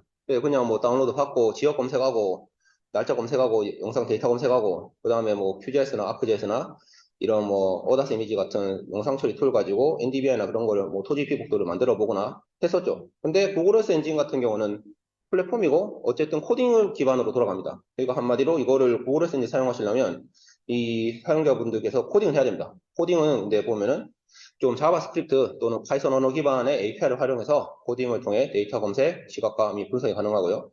우선 뭐 물론 이제 여기 보면은 뭐 이거 코드 에디터라든가 구글 어스 엔진을 여기 보시면 지금 이게 당연히 이제 구글 어스 엔진 사용하려면 구글 계정은 당연히 있어야 되고요. 구글 계정으로 로그인하면 이제 코드 에디터가 뜹니다. 코드 에디터 뜨면 이제 그 뭐야 자바스크립트 그거 문법에 맞게끔 여러분들이 코딩 하셔가지고 영상을 검색한다든가 시각화를 이렇게 할 수도 있습니다. 물론 뭐 파이썬도 이렇게 파이썬 언어도 사용할 수 있긴 한데 파이썬 같은 경우는 구글 콜랩, 구글이 요즘 막 이런 클라우드 서비스가 많잖아요. 구글 드라이브도 있고 가득하기 때문에 뭐 구글 콜랩이라든가 이런 구글에서 제공하는 이런 파이썬 기반 환경을 사용해서 이렇게 사용을 하셔야 됩니다. 그래서 어쨌든 이 코딩을 아셔야지 구글 어스 엔진을 사용할 수 있어요. 뭐 어쨌든 간단한 작업이라도요. 저는 이제 뭐 한 5개 정도 예시를 들어봤습니다. 구글 어스 엔진의 사용 예시 같은 경우는 이거는 이제 뭐 랜선 위성 영상 가지고 이건 제가 직접 코딩 해봤습니다. 그렇게 코딩이 어렵진 않아요. 사실 이거 프로그램이 이 정도 띄우는데 뭐 한 10줄이 하면 10줄 내에 이 정도 영상은 충분히 가능합니다. 뭐 제가 이 랜센 영상 가지고 어떤 특정 지역에 촬영한 특정 지역, 서울이죠. 서울 경기도 지역을 촬영한 랜선 위성 영상을 특정 연도에 2018년인가 그때 촬영한 랜선 위성 영상 가지고 컬러 영상을 직접 만들어 봤습니다. 만들어 봐서 이렇게 구글 얼스 엔진에 띄워봤고요. 그 다음에 이렇게 또 이거는 이제 식생지수, NDVI라고 하죠. NDVI 같은 경우는 이제 식생지수 같은 경우는 또 이제 이렇게 이게 다 연산 기능도 다 그 코딩을 통해서 자바스크립트나 파이썬을 통해서 연산 기능 다 제공하거든요. 연산 기능 해서 밴드별 연산을 하셔가지고 이렇게 서울 지역을 촬영한 NDVI 예, 한 씬에 관해서 또 제가 만들어서 한번 이렇게 띄워봤습니다. 그 다음에 이거 같은 경우는 이제 여기 아까 이형원 박사님이나 시계열 분석을 하신 것도 봤는데 여기도 이제 이거 같은 경우는 이제 NDVI 그러니까 연도별 NDVI 이거 예를 들어서 뭐 어떤 특정 지역 같은 이거 구글 얼스 엔진은 이게 클라우드 서비스이기 때문에 지역도 제가 정할 수 있거든요. 지역을 쉐입 파일 형태로 올릴 수도 있고요. 쉐입 파일 형태나 아니면 CSV 그러니까 엑셀 데이터 형태로 특정 지점이나 특정 지역을 업로드할 수 있습니다. 업로드하면은 그러니까 이거도 어떻게 보면 되게 좀 코딩적인 면입니다. 업로드해서 이 지역에 대한 연도별, 그러니까 연도별 NDVI를 뭐 랜셋이나 뭐 센티넬로 만든 연도별이나 월별 NDVI를 10년 동안의 통계를 내줘 하면 이렇게 다 내줍니다. 내주고 이거를 엑셀 파일 형태로 다운로드도 받을 수 있어요. 받아가지고 그럼 이런 식으로 그러니까 이렇게 되게 당연히 연도별 NDVI니까 NDVI가 식생지수이기 때문에 당연히 이게 편차가 크죠. 특히 뭐 농경시설 농촌 같은 경우는 농경지 같은 경우는 이렇게 하기 때문에 통계 데이터까지 산출이 가능하고 또 다운로드가 가능합니다. 이거 같은 경우는 제가 이제 한번 이거는 제가 이거를 공유해서 이거는 제가 예시를 이거 구글 얼스 엔진이 이제 또 사용하는 사람들이 이제 2021년에 이렇게 시작을 해서 지금 이제 사용하는 사람들이 꽤나 많아져서 이거는 이제 이거를 누가 만들어서 제가 이걸 한번 제가 여러분한테 보여드리려고 한번 준비를 해봤습니다. 또 한 가지에는 이거 같은 경우는 이제 이것도 누가 만들으셔가지고 사실 이거는 제가 직접 코딩을 뭐 해도 할 수도 있는데 이게 누가 만든 것도 되게 많아요. 누가 만들어가지고 이거를 뭐 그러니까 한마디로 사실 위성 영상이 좋은 점이 이게 우리나라뿐만 아니라 전 세계 뭐 미국에 내가 미국 뭐 도시를 검색 뭐 가고 싶고 미국 도시를 예를 들어서 뭐 연구하고 싶어 뭐 어디 뭐 일본의 도시를 연구하고 싶어 위성 영상은 국경을 가리지 않습니다. 국경 가리지 않기 때문에 뭐 미국에서 촬영한 랜셋 데이터라든가 뭐 일본을 촬영한 랜셋 데이터, 뭐 센티넬 데이터 다 있죠. 다 뭐 그거는 뭐 검색을 다 가능하거든요. 검색 다. 지금은 당장 보여놨을 때 이거는 제가 이제 링크를 걸어놨으니까 여기 보시면 이제 이 UI가 이렇게 이쪽으로 들어가면 검색해서 들어가 보시면 이렇게 지역을 제가 이렇게 정할 수 있거든요. 정하면 이게 시계열로 이렇게 뭔가 뭐 특정 토지 피복이 다 시계열로 변하는 거를 다 눈으로 확인하실 수 있습니다. 지금 인터넷 되시면 이거 한번 들어가서 한번 검색해 보세요. 되게 어떤 해외 연구자분이 되게 잘 만들어 놓으셔가지고 저도 이거 재밌네 싶어가지고 제가 이거를 이렇게 한번 갖고 와봤는데 이게 어쨌든 지금 현재 안 떼어져가지고 지금 그렇습니다. 시간이나 이런 쪽이나 아니면 좀 구체적인 분류를 다양하게 다양하게 좀 할 수 있어요. 베어얼스나 좀 뭐 그 틀이 뭐 하여튼 이게 한 10개 정도 한 19개 종류에 관한 토지 피복을 다 이렇게 시각화를 시켜 놓으셨거든요. 예, 그래가지고 그거를 되게 재밌게 만들어 놓으셔가지고 제가 이거를 한번 갖고 와봤었습니다. 그래서 이제 구글 얼스 엔진에 관해서 근데 이게 사실 뭐 장점만 있는 건 아니거든요. 사실 뭐 저는 어떻게 보면 연구 개발 중에 저는 연구도 하는 사람이지만 저는 약간 개발 쪽에 회사에 있다 보니 저는 실제로 개발 쪽을 많이 담당해서 이게 뭐 단순히 이거 가지고 연구를 한다라기보다 이거 가지고 좀 개발을 좀 저는 어떻게 하고 하는데 이 활용도 하고 하지만 어쨌든 이게 원격 탐사 기술자, 엔지니어 입장에서 봤을 때 이게 꼭 막 다 장점만 있는 건 아닙니다. 그러니까 장점이 엄청 많긴 한데 또 한계점도 좀 있고, 예, 이게 그래서 또 필요에 따라서는 이게 뭐, 예, 근데 뭐, 안 쓰는 게 덜할 수도 있고 해가지고, 하지만 어쨌든 제가 어떤 정도의 장단점이 제가 파악한 장단점에 관해서 말씀드리려면 어쨌든 이제 제가 앞에서 말씀드린 것처럼 기존 방법에서 필요했던 이런 포털에서 얼스 익스플로러나 얼스 데이터 막 다 들어가서 막 수십 장 영상 다운로드 받으면 그것만 해도 막 몇 시간 걸리거든요. 계속, 진짜, 운 나쁘면 몇 시간 걸리고, 뭐, 하루 종일 걸릴 수도 있어요. 네, 하루 종일 걸릴 수도 있는데, 갑자기 막 그런 포털이 막 갑자기 뭐, 난 뭐 지금, 뭐 오늘 뭐 수리 중이다. 유지보수 한다 그러면 안 되는 경우 꽤 많습니다. 안 되는 경우 많아서, 이런 갑자기 영상이 필요한데, 그리고 지금 아까 말씀드린 것처럼 나는 서울만 하면 되는데, 이 영상 자체가 되게 큽니다. 렌스앱 같은 경우는 뭐 150 바이 150이고, 센티넬마도 100 바이 100이기 때문에, 그 조그만 지역 하려고 막 영상 다 다운로드를 받는 것보다, 예, 그래서 이제 그런 이 구글 얼스 엔진을 통해서 곧바로 하면, 직관적으로 하면, 이 위성 영상의 검색, 다운로드 과정, 이런 소프트웨어 등을 활용한 이런 분석 과정, 전처리 과정이 필요 없어요. 그래서 시간이 되게 단축됩니다. 구글 얼스 엔진 자체가 뭘 해준다기보다는, 그 위성 영상을 이거 검색해서 다운로드 받고, 분석할 때까지 하는데 시간이 되게 단축이 되는 거죠. 예, 그러니까 뭐, 한 3, 4일 걸릴 거, 물론 코딩을 잘 안다는 전제가 돼야 되겠지만 하루 만에 할 수 있다. 그런 장점이 있고요. 그 다음에 복잡한 분석도 코딩 몇 줄, 우리가 자바 또는 파이썬으로 해결할 수 있습니다. 뭐 코딩을 이렇게 해보신 분들 아시겠지만 자바스크립트나 파이썬은 우리가 프로그래밍 개발 언어 중에서 상당히 쉬운 편이고요. 상당히 쉬운 편이고 예, 하기 때문에 물론 이제 자바스크립트가 조금 더 직관적이긴 하지만 바로 위에 코드 에디터를 통해서 할 수 있기 때문에 뭐 파이썬을 써도 됩니다. 파이썬을 해가지고 해도 되고 대신 이제 뭐 아셔야 되는 게 자바스크립트 같은 경우는 이제 뭐 좀 기술적인 얘기입니다. 이게 자바스크립트 같은 경우는 현재 구글 얼스 엔진에서 쓰는 자바스크립트는 좀 약간 옛날 버전이긴 합니다. 약간 옛날 버전이긴 한데 이 자바스크립트는 되게 업데이트가 빠르거든요. 자바스크립트는 웹 개발에 많이 쓰는 언어라서 이게 웹 플랫폼이다 보니까 웹 플랫폼이고 그리고 어떻게 보면 구글 얼스 엔진도 어떻게 보면 웹 GIS라고 볼 수 있죠. 웹 GIS를 관련된 기술이기 때문에 자바스크립트로 우리가 API를 줬더라고요. 저도 처음에는. 그래서 저도 저 같은 경우는 둘 다 언어를 쓰기 때문에 저 같은 경우는 그냥 쓰는데 아무래도 이제 근데 대부분 이런 연구만 하시는 분들은 사실 프로그램 언어 모르시는 분들도 많습니다. 모르시는 분들 많아가지고 이거는 근데 어쨌든 편리하긴 한데 코딩을 할 줄 알아야 된다. 뭐 그런 그런 요구사항이 있죠. 그 다음에 또 오픈소스가 아니라 또 그러니까 이것도 아셔야 되는 게 오픈소스가 아니라 또 상용 플랫폼이기 때문에 또 구글 정책에 따라서 구글의 정책에 따라서 가격 등의 이런 변화가 발생할 가능성이 높습니다. 상용은 솔직히 믿으면 안 됩니다. 사실은. 예, 구글 같은 경우, 특히 구글은 이게 얘들한테 구글 지도 같은 경우, 저는 웹지에서 개발자 입장에서 보면은 구글 자체가 아무래도 민간 기업이기 때문에 얘들이 조금만 이렇게 처음에는 또 무료로 다 풀어놨다가 어느 정도 독점했다 싶으면 가격 상명이거든요. 지도가 그렇습니다. 구글 지도 같은 경우. 그렇기 때문에 이게 상용 소프트웨어라서 언제든지 나중에 또 뭐 가격을 뭐 올리거나 할 수 있어서 그거는 아시고 하셔야 됩니다. 예.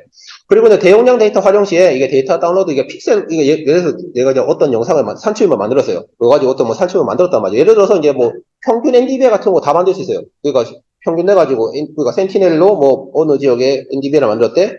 뭐 한 일주일 간격으로 평균 NDVI 만든다. 되게 쉽게 만들 수 있습니다. 되게 쉽게 만들 수 있어서 근데 좋긴 한데 나 여기서 만들었어. 그 다음에 이거를 데이터 다운로드 받아야지. 다운로드가 안 돼요, 정작. 예, 왜냐면 대용량을 데이터 다운로드 받으려면 그 드라이브에서 다운로드 받아야 되는데 뭐 기술적인 얘기는 많아 픽셀에 제한이 있어가지고 굳이 다운로드를 받으려면 파일 형식으로 조그맣게 잘라서 다 다운로드 받아야 됩니다. 예. 그리고 이제 저는 이제 원격 탐사 엔지니어지만 엔지니어 입장에서는 사실 구글 얼스 엔진은 그러니까 연구할 때 빼놓고 저는 뭐 연구 개발을 다 하는데 연구할 때 빼놓고 개발할 때는 사실 잘 사용하진 않아요. 왜냐하면 요즘 뭐 최신 기술, 그러니까 딥러닝이라든가 아니면 특히 이제 저는 이제 요즘 사 영상 가지고 레이더 영상 가지고 좀 많이 좀 하고 있어가지고 근데 그러니까 특히 근데 구글 얼스 엔진이 좀 약점이 레이더 위성 영상에 관한 걸 많이 없어요. 네, 많이 없어가지고 그래서 이제 좀 사용이 좀 한계라기보다는 어느 정도 좀 제약점이 조금 있습니다. 이상으로 제가 이제 구글 얼스 엔진에 관해서 좀 어느 정도의 장단점과 사용법 소개에 관해서 좀 제가 설명을 한 것 같습니다. 이상으로 제 발표 마치도록 하겠습니다. 감사합니다. 시간이 원래는 40분인데 10분밖에 안 남았어요. 하다 보니까. 그래서 오늘은 발표해 주신 분들에 대한 거를 듣고 배우는 게 큰 의미가 있다라고 생각을 하고, 일단 우리 김동완 원장님의 그 간단한 코멘트 길지 않게 해주시고, 그 다음에 청소년분들 혹시 발제자나 뭐 이런 것들에 대한 질문이 있으면 그 질문을 받는 걸로 해서 좀 많지 않은 시간이지만 할애를 해볼까 합니다. 짧게. 네, 저는 예정 시간이 30분이었고, 토론 시간이 2명이라서, 토론을 길게 해야 되더라고요. 그런 거를 되게 적었어요. 근데 결과적으로 시간이 얼마 남지 않아서, 편하게만 보니까.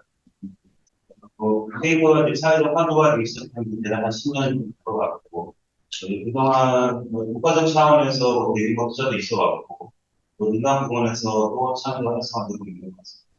이제 도시계획 분야에서 드디어 빅데이터를 분석하는 것을 맡고 있고, 사실 뭐 군대적 이미지 도시 계획이 데이터 기반이나 증거 기반에 있기 때문에 빅데이터를 쓰는 것이 어떻게 보면 자연스러운 사람인데 법정 도시계획 차원에서 이런 빅데이터를 쓰는 것은 아직은 약간의 관계되어 있다서 지금 법정 도시계획 계획을 말하는 것처럼 분산 계획이고 또 물적 계획인데 빅데이터는 뭐 구체적이고 좀 변동성이 강한 사회성을 보이는데 하기 때문에 뭐 그런 관점에서 본다면 지금 도시 기본 계획을 수립하는데 반드시 빅데이터를 써야 되거나 그런 상황이 아니기 때문에 약간의 계획이 있고 그럼에도 불구하고 이제 도시 기본 계획이 개발자들의 인구의 다양한 도시 문제를 다루는데 집합하냐 다양한 논의가 제기되고 있고 변화하는 도시상에 맞춰서 생활권 도시 계획이나 성격의 네트워크 도시 계획이나 인구방도 대응 것들을 그리고 얘기하고 있습니다. 빅데이터를 활용해서 이런 문제들을 다루는 게 눈이나 보다 생각해요. 오늘 발표해 주신 네 가지 주제가 그러한 변화의 과정과 문제의식을 반영하는 겁니다. 첫 번째 주제에서는 도시의 그 성장과 쇠퇴를 바라보는 새로운 지표를 제시해 주신 것으로 이 대상이 되고 그런 것들이 앞으로 도시 계획 과정이나 반영이 됩니다. 두 번째 주제는 이제 도시 시뮬레이션은 도시 모형 분야에서 꾸준히 연구하고 있는 그런 분야이긴 한데 토지의 기존의 도시 계획에서 토지의 특성을 조사 분석하는 그런 과정들은 지금 도시 계획 과정이고 잘 반영이 될 거라고 보여지는데 도시 계획이 미래를 다루는 분야에 불구하고 도시 토지 공간이 어떻게 변할 것인지를 다루는 것을 그 시뮬레이션이 도시 계획 과정을 들어야 되는 이제 세 번째 주제는 이제 공간 빅데이터를 친도시에 파급효과 분석하는 거예요. 이런 빅데이터는 이제 마이크로 데이터로 볼 수 있는 대표적인 사례가 혁신 도시나 우리 도시개발 사업이라고 하는. 근데 이제 말씀하신 것처럼 이런 빅데이터의 어떤 진입장벽이라고 하는 것이 도입하는 비용이 들기 때문에 이제 그거는 문제인데 그런 것 같으면 저희 연구단에서 공공민간 데이터 파트너십을 체결해서 도시계획 분야에서 빅데이터를 체계적으로 쓸 수 있는 부분을 하고 있고 그런 내용들은 도시계획 협력에 계속 공유하고 네 번째 주제 구글 엔진을 활용한 구글과 스페이스라는 기존에 이제 매시업을 활용해서 구글 맵을 활용해서 도시계획의 주인 참여 그런 활용한 사례들을 많이 봤는데 구글 어스를 활용해서 또 공간의 시계열 변화를 수행하는 시험을 드리겠습니다. 자료 정확도라는 것까지는 정확하게가 아니겠습니다. 앞으로 도시 공간 변화를 보증하는 기술을 보일 수 있습니다. 여러 주제들 잘 감사드리고 빅데이터를 활용해서 도시나 도시 변화를 실현하는 이런 감사합니다. 먼저 네 대표 주제에 대해서 각각 코멘트해 주셨고, 또 우리 연구단에서 앞으로 이제 민감하고 데이터를 공유할 수 있는 길도 열어주신다는 데이터 활용이 넓어질 것 같습니다. 우리가 그동안 최근 들어서는 빅데이터 하면은 통신 데이터라든가 신용카드 데이터, 또 버스 이용 데이터 뭐 이런 것들만 하다가 잊고 있었던 이 위성 영상 데이터들도 오랫동안 우리 주변에 있었는데 오늘 다시 그것이 하나의 빅데이터의 활용으로서 굉장히 다양한 활용 가능성을 갖고 있다는 걸 보여주신 그런 기회였던 것 같습니다. 청중에 계신 분들 중에 혹시 오늘 발제됐던 내용이나 단장님이나 이렇게 해서 질문하실 부분 있으시면 혹시 궁금하신 점 질문해 주시면 또 하겠습니다. 예. 질문 하나 드려요. 네. 여기서 몇명 걸어서 보니까 지금 아마 진짜 연간 후보 분야 출신 아이들을 취업하고 계신 걸로 알고 있는데 그리고 보통 중심으로 해서 보통 유통 데이터 처음 생기게 활성화 많은 일을 내고 하고 있습니다. 빅데이터 분야라는 게 결국은 어느 한 개인이나 한 기관이 자유로 되는 건 아닌 것 같고요. 결국은 협력을 통한 뭔가 서로 간의 네트워킹이 이루어져야지 제대로 된 거의 더 환경이 만들어질 수 있지 않을까라는 생각이 들고요. 그런 측면에서 예, 같이 뭔가 협력할 수 있는 형태의 체계들을 좀 크게 나가는 그런 어떤 계기가 되면 좋지 않을까라는 생각이 듭니다. 네, 제가, 말씀하시는 부분에 정확하게 동의를 하고요. 아시는 것처럼 이제 특히 빅데이터의 중요한 공급 기관의 민간 부분이기 때문에 하고 기관별로 제공 방식이나 데이터 정확도는 다르기 때문에 그런 것들을 소나 도시 관점에서 통합적으로 활용하기 위해서는 단순한 구매가 아니라 말씀하신 것처럼 좀 더 지속가능 그런 문제의식 때문에 내일 연구단에서는 다음 주 예정이 있는데 8월 10월 18일 날 국도도시 빅데이터 얼라이언스라는 것을 좀 가지고 해서 저희 국도연구원을 비롯해서 실증에 참여하는 지자체 그리고 통신 3사 신용카드들과 함께 일종의 데이터 프로젝트를 구축할 예정이고 그것으로 일회성을 끝나는 것이 아니고 이거 조금 확대가 되어서 이번 컨퍼런스와 같이 교통 분야에 진행하지 않는 그런 것들도 시도를 할 수 있을 것 같습니다. 그런 차원에서도 그 빅데이터 센터 같은 걸 지정해가지고 운영하고 있는 거라 예전에 같이 참여했었던 그 센터들의 활용은 우리들이 쓸 수 있는 자료들이 좀 있지 않나요? 국가 차원에서 빅데이터 플랫폼과 센터를 구축하고 확산하면서 하고는 악의적 정보 진행해서 지금까지 20개 플랫폼 분야에 대해서 거의 한 60개 이 센터들이 만들어져 있습니다. 각 센터들은 공공기관도 있고 민간들도 있는데 사실 그것들을 통해서 빅데이터를 유통하는 것을 목표로 하고 있습니다만 또 한편으로는 거기에 올라와 있는 데이터들이 활용성이나 이용성이 아주 높다라고 할 수 없는 부분을 하는 게 있습니다. 다만 이제 기존에 개별적으로 준비하는 것들이 어느 정도 수면에 올라와서 이제 좀 다양해진 측면들이 있는데 그런 것들 어떻게 보면 다양한 풀로 해서 도저히 활용 가능한 데이터를 발표하고 그런 생각이 있을 것 같습니다. 예, 또 혹시 다른, 예,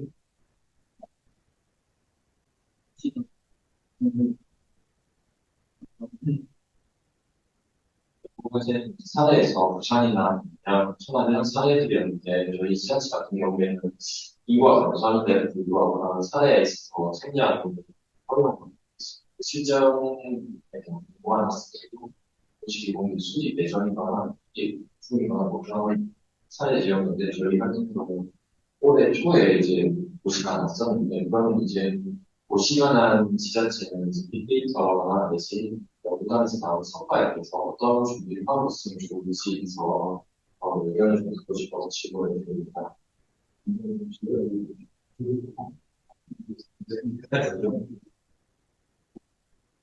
실제에 참여하지 못한 지자체의 경우에 말씀하시는 네. 일단 아직 확정은 아닙니다만 당초 저희가 R&D에 발을 시작할 때 최소 3개의 지자체를 선정해서 가는 것을 목표했습니다만 작년 계획으로는 추가적으로 조금 더 공모하신 것이 들려있어서 먼저 그거는 저희 부서가 의뢰해야 되겠습니다만 추가 공모를 하는 데 관해서 문제가 있다는 것이고 한편으로는 공모에 참여하지 않았더라도 그러면 이 연구 성과를 공모에 참여한 지자체만 쓰는 것은 아니고요. 공부개발 과제가 어느 정도 가시가 되고 구체화되면 모든 지자체가 만드는 방식을 쓸 수 있도록 플랫폼에 탑재해서 증명할 수 있도록 하겠습니다. 그리고 또 실증에 참여하지 않더라도 좀 방법이나 기준 수정을 해서 수요 조사를 해서 하도록 하겠습니다. 빅데이터를 구매하고 있을 필요는 없는 거죠. 그리고 지금 남자는 거는 예, 알겠습니다. 혹시 또 다른 질문? 잠깐 고민하신 사이에 제 조경 깊숙이 질문 하나 드리고 싶은데, 지금 하고 있는 게 실제 3개 시험 도시에 대해서 활력 지수를 하시잖아요. 저 활력 지수의 활용은 어떻게 될 것인지에 대한 거나, 두 번째는 원래 생각하시는 데이터를 쭉 여러 개 있었는데 그 중에서 활용 불가해가지고 빠져있는 것들이 있는데, 그걸 대체해서 다른 것들이 들어가서 일종의 도시계획에서 실제 쓸 수 있는 지표, 즉 가용 지표들을 활용한 활력지수로 가는 것인지 아니면은 그러한 것들이 보완되어야 하는 활력지수를 일단 완벽한 형태로 제한하고 나중에 그런 데이터가 갖춰졌을 때 활용할 수 있도록 하실 것인지 지금 이 단기간 안에 어떤 성과가 나와야 하는 게 이제 시공사업의 의미가 있는데 혹시 어떤 방향으로 추진하고 계시는지 좀 여쭤보겠습니다. 첫 번째 그 질문에서는 사실 제가 그래서 그 예시로 이제 들었던 게 하나의 그 생활권 구분에 대한 좀 과학적 방식을 제한할 수 있겠다라고 말씀드렸고 또 하나는 축도시를 좀 이용할 수 있는 가이드라인으로서 확보해 주다고 말씀드렸고 첫 번째는 그래서 사실 이게 어떻게 보면 이제 기본교육의 첫 단계인데 생활권을 구분하고 그 생활권을 생활권을 바탕으로 해서 이제 생활권을 필요한 수요들을 좀 파악하게 되는 현역 특수를 이용해서 생활권에서 중심지역을 파악하고 중심지역과 그다음에 다른 지역 간의 인터랙션들을 동양적으로 분석해서 수생활권을 구분하고 그다음에 그것을 분야하고 이게 사실 한 가지 그 제안을 드렸던 방식 중에 하나고 그다음에 두 번째 아까 그 축제과도 한번 사실은 이미 일본에서 하고 있는 거긴 한데 실제로도 그쪽에서 활력 수준은 단어를 쓰지 않았지만 거의 같은 그 프레임워크를 하면서 그 지역 도시에 대한 그 활용도를 측정하고 활용도가 좀 높은 것을 중심으로 해서 향후 미래에 대한 개발들을 유도할 수 있는 인센티브들을 제공하는 그런 계획들을 수립을 하고 있죠. 아니 한국에서는 그까지는 구체적으로 어떤 계획적 내용들이나 지침이 있지는 않지만 제 생각에는 좀 장기적으로 봤을 때 한국도 보면 물질 정화와 비슷한 어떤 정책적 그 현실에 필요하다고 생각을 해요. 그래서 그런 측면에서 좀 활용할 수 있겠다 그런 말씀을 드리고 두 번째 그 질문과 관련해서 아까 불가라고 쓴 거는 정확히 어떤 슬라이드인지 불가나 시간적으로 예측 그러니까 미래 예측이 가능한 지표인지에 대해서 가능한 건지 아닌지를 저희가 나름대로 생각했을 때 정리하면서 이게 불가라고 한 건데 여러 가지 이유가 있는데 첫 번째는 시간적으로 그 미래를 예측하려면 시간 좀 첨한 시간적 그 생각에 자료들이 필요한데 그런 것들이 해당되지 않는 게 그래서 이게 그 미래 예측 부분은 저희 이 사업에 대해서 상당히 좀 어떻게 어느 정도 수까지 해야 되냐에 대해서 계속 이견이 많이 있는데 이거를 저희가 제한 지표들이 다 미래 예측이 가능한 정도 수준의 지표들만 선정한 일반적입니다.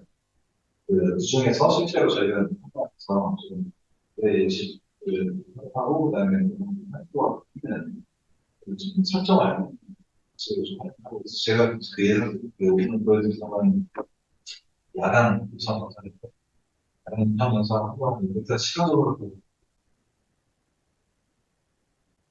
얘기했지만 자체가 또 활력도를 지시하는 지표다라고 이해하고 분석한 기존의 연구들이 좀 있어요. 그래가지고 이런 수를 좀 비교할 수 있는 지표 중 하나 시에서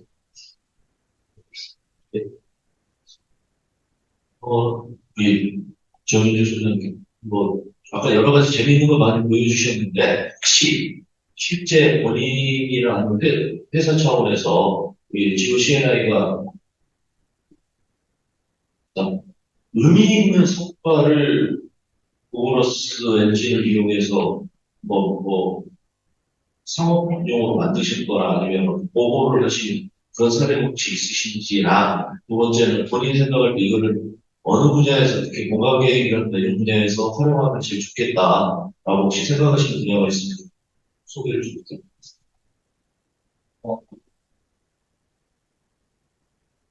네, 모르겠습니다. 우선 상용화 단계는 저희 지금 개발 중입니다. 네, 개발 중이라서 특히 저희 이제 막 이런 위성 영상의 활용, 위성 영상 가지고 할 수 있는 거의 기상 빼놓고는 대기 기상 빼놓고는 거의 대부분을 많이 하고 너무 하고 있고 수정도 하고 있고 그다음에 지금 뭐 위성 활용 과제도 하고 있고 하기 때문에 특히 이제 저 같은 경우는 얘기고 그래서 이게 그거에서 이제 말씀드렸다시피 상용화 서비스가 있으니까 여러 가지 이제 전 세계를 대상으로 그런 것을 지금 특히 저는 농업을 좀 주시하거든요. 예, 농업을 실제로 농업 이상 과제였으면 미국 시에 참여하고 있어요. 농업 이상 어느 정도 농업 도트로 뭔가 좀 준비하고 있겠습니다. 아마 근데 이제 그것은 이제 가격이 좀 비싸가지고 어떻게 하나 좀 싸게 갔었어. 그 생각 언제 그 생각을 할 수밖에 없습니다. 예, 그리고 또 두 번째 질문 같은 건데, 예, 저희가 뭐 어떤 우리 공간계획이나 도계획 이런 차원에서 혹시 이 얘기를 써서 가장 효과적일 수 있다라고, 물론 여러 가지 피부 변화는 이런 것들을 주셨고, 뭐 토종 분류라든가 이런 것도 가능하다고 생각하는데, 혹시 그런 부분에 좀 조언해 주실 수 있는 이런 활동을 한번 해보시면 어떠냐 제안해 주시기.